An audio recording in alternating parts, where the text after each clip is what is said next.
ये डीटीज में है। अब बताओ, आदि सनातन देवी देवता धर्म किसने स्थापन किया?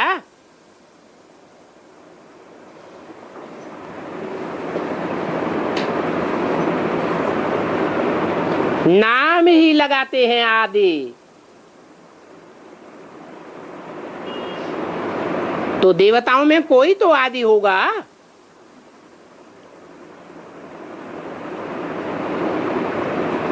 क्या कहते हैं हिंदू, मुसलमान, सिख, ईसाई? सृष्टि के आदि पुरुष का नाम क्या देते हैं? आदिनाथ, आदिदेव, आदम,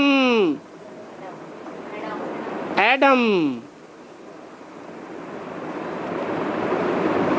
तो वो समझते हैं कि अल्लाह अव्वल दीन एक है।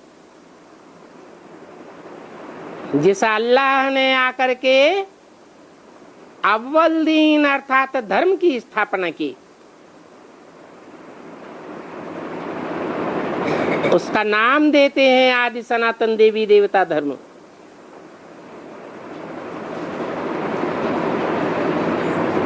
वो भक्त लोग समझते हैं कि आदि सनातन देवी देवता धर्म कृष्ण ने स्थापन किया।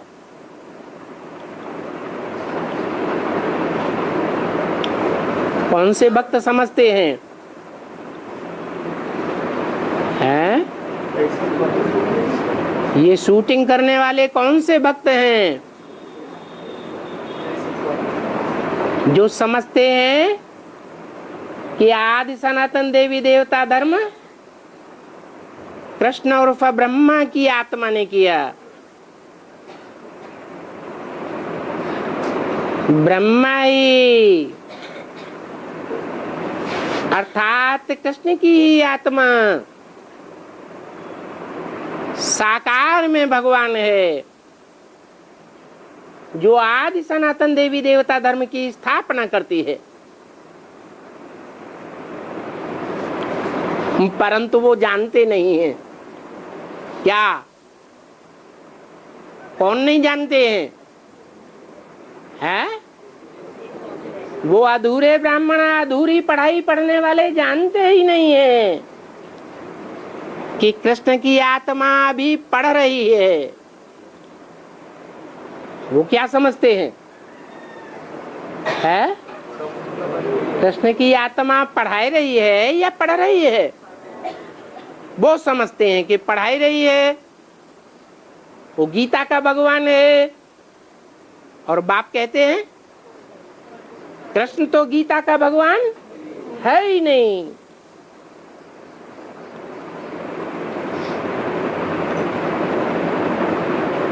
गीता का भगवान तो वो है जिसमें बाप ने मुकर्रर रूप से प्रवेश किया है। मुकर्रर अर्थात आदि में भी हो, मध्य में भी हो और अंत में भी हो।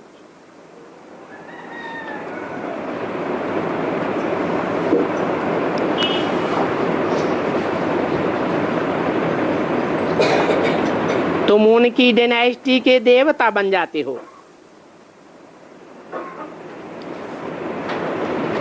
उनको कहा जाता है विश्व की यूनिवर्सिटी। सारे विश्व की सदगति करने वाला एक ही बाप है। कैसे सारी दुनिया सदगति को पाती है ये भी तुम ही जानते हो।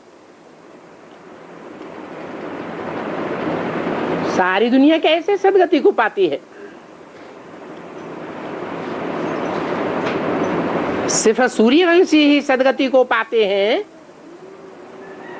या सारी दुनिया सदगति को पाती है? हैं? सदगति शरीर के द्वारा होती है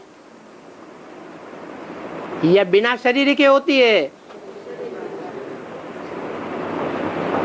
तो शरीर के साथ सदगति पाने वाले सूर्यवंशी हैं या सभी धर्म वाले हैं? क्यों? एक जन्म की सदगति सभी की नहीं होती क्या है? परम धाम से जो आत्माएं आती हैं वो सात्विक स्टेज वाली आती हैं या रजोतमो में आती हैं? तो उनकी सत्य गति नहीं होती है।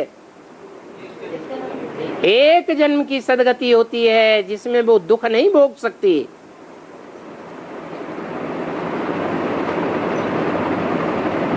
तो ये बात तुम जानते हो।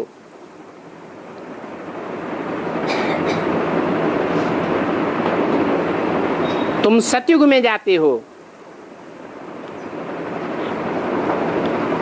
वहां नई दुनिया में बहुत थोड़े रहते हैं। बाकी तो सभी शांति धाम चले जाते हैं। फिर वहां से नंबरवार आते रहेंगे। आत्माएं सभी छोड़ करके शरीर चली जाती हैं। हर 5,000 वर्ष के बाद तुम फिर से ये बनते हो। इसको ज्ञान कहा जाता है। ये ज्ञान कोई भी नहीं दे सकता, एक बाप द्वारा ही मिलता है। एक से आता है ज्ञान और बाकी सभी से आता है अज्ञान।